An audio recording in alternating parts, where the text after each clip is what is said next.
you ready to cruise across the world? Well, there's only one way to do it. A massive sit-down arcade racing machine. I had to get it. No other way. None.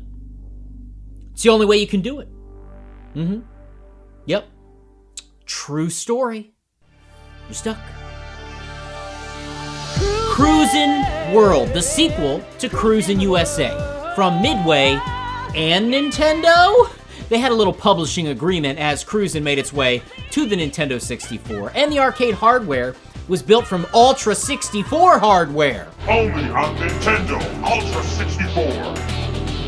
Really, it was just Midway V-Unit arcade system boards, but I'm not gonna talk about that. I'm not even half an expert about arcade machines, possibly only 1/16th an expert on arcade machines. Cruisin' World took the over-the-top arcade action of USA and added more courses, more cars, and introduced turbo boosts and stunts. But we can't enjoy that high-octane action until this machine makes it to the Game Dave game room. I mean, it's here, but look, we gotta go. Let's rewind a little bit. All right, tomorrow at 10:30, it's gonna come through there, and it's going there, hopefully. Ooh, boy. He said it will be, I showed him the measurements of the door, and he said we'll have about a 1/4 inch on each side because it's so wide. It'll definitely fit there, but it's gonna be tight. Facebook Marketplace strikes again, and surprise, it's the same guy I got the Double Dragon / Mortal Kombat / no, I haven't converted it back yet machine from. The Cruisin' cab itself worked, though, you know, it wouldn't be a Game Dave arcade video without some restoration. Needed some cosmetic fixes, the force feedback was not functioning, had some lights out, some gunk spiders. Ooh. Ooh.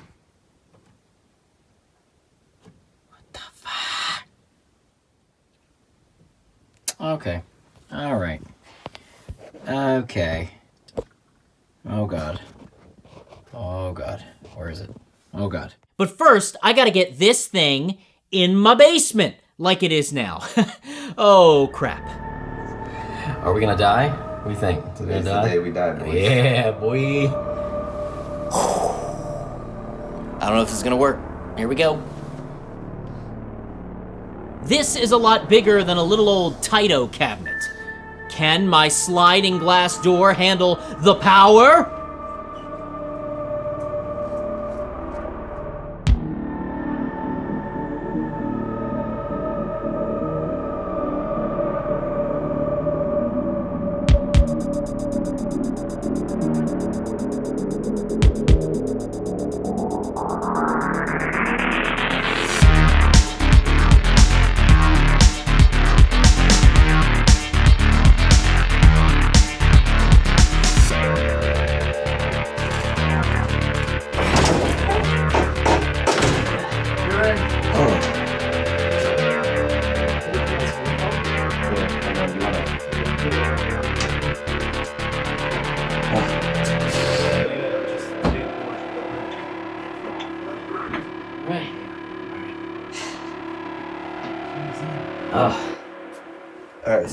Alright, so that costs you all about $55 an hour. Well, it only took 10 minutes, so it's really just a Happy Meal. I'm happy with the Happy Meal right now. I'm hungry. Thank the sweet Lord JC Jumbo Cactuar, the machine is in. Thanks, boys. Now I know what you're thinking. What's that pinball machine over there? Ignore the pinball machine. Ignore it. So once the machine was stop looking at the pinball machine. I had some help getting the cabinet in prime position for cleaning. I want to lift it. Please, more than lift it. It's not safe, but... You're strong with that game. Oh, I'm strong. So strong. So strong. Yep. I'm gonna help you. You helping me? Yes. All right, that's good. Thank you for the help. I'm strong. You're so strong. Thanks. Thanks, son. Got some rusty spots, missing bolts, a coin door lock bar that's no longer needed. The plastic is full of DNA, especially that steering wheel, I would imagine. But that shifter feels nice. I need to attack the exterior dust. Flower power. Look at that top. Layers and layers of dust on this old gal. Gotta bust out my little dust buster. Wipe all those little crevasses. Now, let's look inside. The rear. Whoo-hoo, the interior of this thing is a lot more complicated than my other cabinets. Aside from that pinball machine. Stop it. The dust buster returns. Also, what is this dangling little fella here? Oh boy. The boards looked fine, aside from the disconnection on the back. I should probably make sure nothing got rustled too intensely during transport. Fingers crossed. Count me down. 1, 2, 3, turn it on.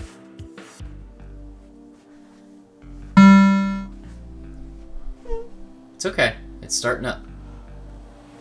Excuse me. Did it scare you? Does she have money?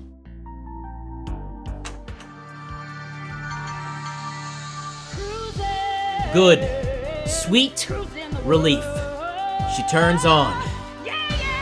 Looking at the front of the machine, it needs some work from top to bottom, or bottom to top. I have a sneaking suspicion this bad boy used to be at a beach arcade. The floor is full of sand, among other dirt and debris, scraping gunk for quite a while down here. And look at the rust on those pedals. Come on! I'm gonna end up with fair condition on my Kelly Blue Book value. It wasn't perfect, but with some meticulous sanding, the pedals improved quite a bit. On to the dashboard. Gave it a gentleman's microfiber wipe down, but I still needed to break it down. Lucky for me, nearly every bolt was a security bit with a little hole. Great. A solid excuse to pick up a new set of Torx bits. The steering wheel only had one bolt left on it, so at least we are saving time. I tested out a little bottle shaking vinegar action to remove some rust from all the bolts once they were taken out. It worked okay, but I still needed to replace some of the bolts with fresh ones, especially on that steering wheel. Don't need that thing flying off during intense gameplay. Now back to the cleaning. After scraping off a bunch more gunk from the view button panel, I decided to remove it from the cabinet. It had a not so nice crack under view 1. We'll have to address that, which I did with Gorilla Glue. It's solid now, and you can barely see the crack, just like when I pull my pants up. The view 2 button was not working. Kept getting stuck and did not function in the game. Oh, and none of the buttons were illuminating. After some struggles, I thought maybe I'll just get spare replacement buttons. Brand new, fresh. So I began searching, and these view buttons look different than the ones on my cabinet. Are we in a Double Dragon to Mortal Kombat conversion situation yet again? Well, getting deep, all up in them arcade guts, I found the old identification tag, and there it was. Hyperdrive. Never even heard of Hyperdrive until right now. It was a futuristic hover ship racing game, F-Zero-esque, complete with a flight yoke for steering. And it made for an easy conversion too, because it's just another Midway game, like Cruisin'. Hyperdrive was released in 1998, 2 years after Cruisin' World. Well, that's odd, converting a newer game back into an older one. Well, rumor has it, Hyperdrive did not do so well in the arcades, and the reviews of it I found online say it's pretty boring to play. And Midway offered Cruisin' World conversion kits, specifically for Hyperdrive. And continuing my journey down the rumor mill, Hyperdrive flopped so bad, the kits may have been given away for free. So Hyperdrive may be pretty uncommon. Now, I won't be reverting back, but it's cool to know the history. And I was able to find new old stock spare parts for Hyperdrive. Though ultimately, I had success fixing the stuff I had. Messed with the wiring and the springs and disassembled the buttons, and I got the lights working. except the bulb in view 2. That button was not having it. She gone, needs to be swapped. I even removed the steering wheel and decided to sand down that dirty, dirty surface rust. Even took off the dash, and hey, look at that sticker. That's not for Cruisin', it's for hyperdrive. So that tells me this is obviously not a Cruisin'. For a bruising. How did I miss that earlier? I'm gonna leave it for the memories. After putting the dashboard back together in the wrong order, oops, just do it again. There we go. Now it's time to get low. The coin doors. Look at this big stupid metal security bar they added to really keep people from jimmying the locks. No one will steal these quarters, and considering a number of them have been forced / squished into the old slot, seems like they were just itching to give this arcade some money.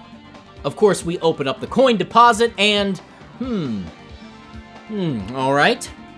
After cutting myself a few times, I did manage to cleanly remove the big honkin' security bars and replace the bolts to avoid seeing those holes. Nobody wants to see your hole. Put your holes away. Now, to the marquee. This one needed some work, so I very carefully removed it and gave it that good Windex treatment. Oh yeah. The marquee actually had some sun damage on the print, but it cleaned up nice enough to where it worked. Had some goo to scrape, some cobwebs to dust bust, and oh no, the bulb is dead. Of course it is. You're dead. You're dead. Off to the hardware store where I picked up an LED replacement. It'll last forever, right? Should point. Oh! Oh, that's bright. Oh, it's bright. It was pretty bright. Hard to tell what it looks like in person because it just loves being overexposed.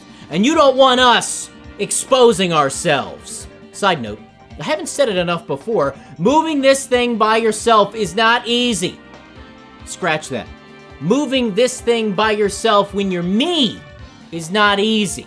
I was probably gonna lift so hard I'd poop my pants. Pooping them. Just forced out, heavy lifting, bench pressing dumps.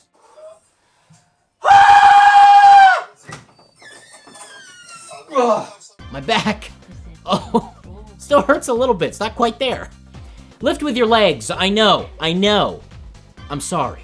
I need to sit down. But I haven't even worked on the seat yet. My biggest issue with it, aside from its dirty, dirty bottom... Wait.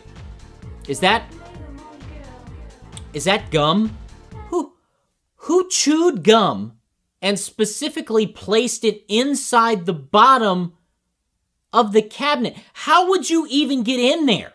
You'd have to take the seat off to get... Okay, I'm not gonna try to understand it.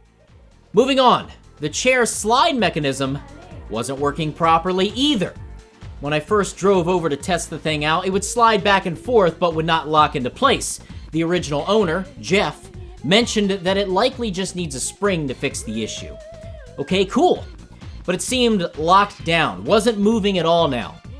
So I had to take it apart, security bolt by security bolt. And now that I could see everything, yeah, I couldn't get the plate off on top all the way, so I just did some rotatification to look at what I was dealing with, and no spring at all, not even a broken one. But also, it wasn't really gripping properly, hence why it stopped sliding. I was able to get the rails to slide eventually, and I did find a brand new spring. Now, another issue with the seat were these fairly deep scratches. Cruisin' World came out in 1996, so you know those 90s kids with their wallets attached to giant chains and their keys outside their pants like janitors. They were scratching this thing up. Somebody went a little further and scratched, what is that? FTP onto the back of the seat? What could that mean? Force the padlock, face the pillow, fart the poop. I tried the old handy-dandy Mr. Clean Magic erasers to shave it down a bit. No luck. Didn't want to completely destroy the finish, but those scratches gotta go. Now this may be controversial, but I recalled seeing a video of someone using a heat gun on their plastic dashboard to remove surface scratches. There are many videos of people using blow torches to restore plastic finishes, which really breaks it down over time, and it's a temporary fix. But I just want to remove scratches.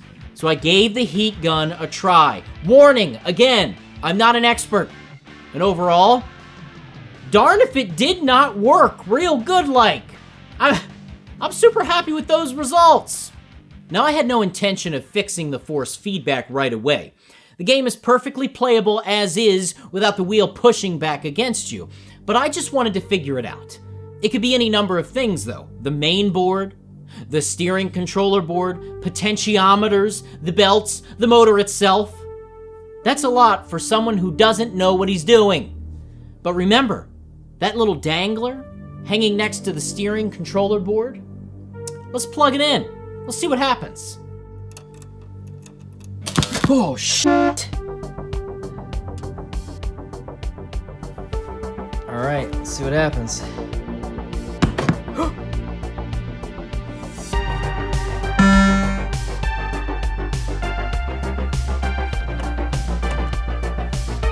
Well, it's doing something. So there you go. The motor has power, but it does not have the power to work properly. Or maybe not power, but not the proper data or information to work properly. Jeff mentioned it could be the steering controller board, so I started looking. Had to get the correct model, but most of the affordable replacements I found were untested. Descriptions like, board looks good, no way of testing. So do I take a chance? Do I? I did. And here's what happened. Whew. Well, here we go.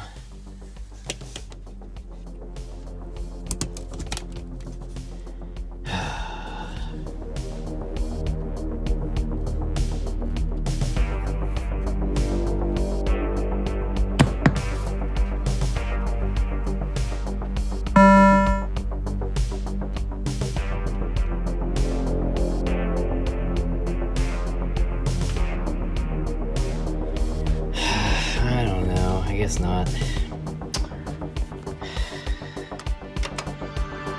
Ooh, it just moved. Wait, did I do it? Did that work? Oh my god, did I fix it? Ooh. I feel something.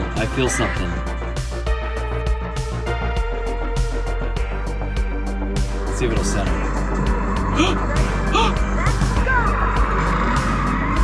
Oh my god.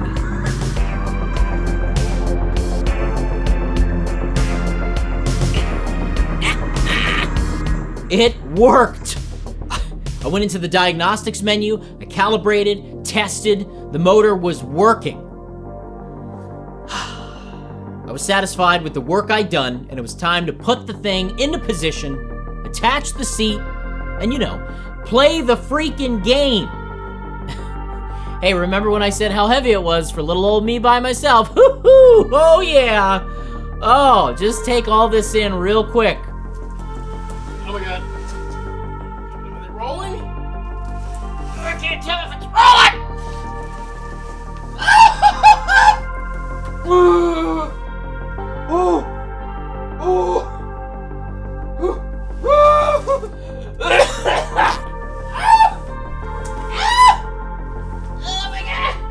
Jeez! Louise! Oh no! How am I gonna get out? Come on, baby! We're there!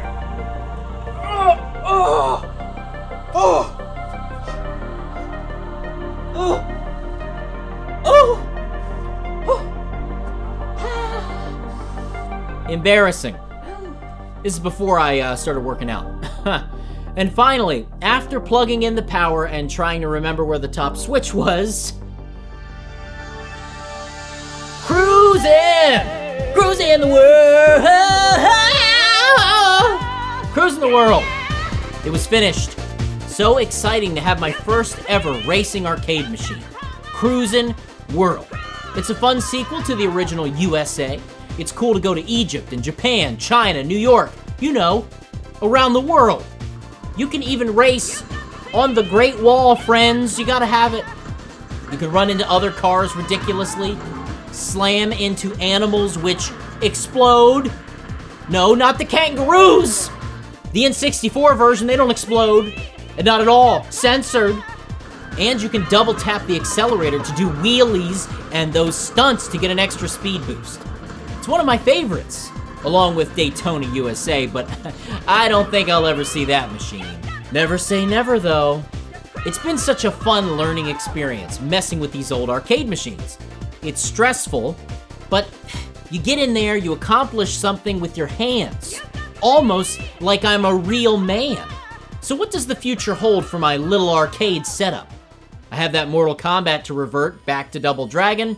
I've got all the stuff. And don't even get me started on that pinball machine. That's another story entirely. I said back in the Mortal Kombat video, this was a slippery slope I'm on, and yes, it's getting steeper. So remember, stay digitally distracted.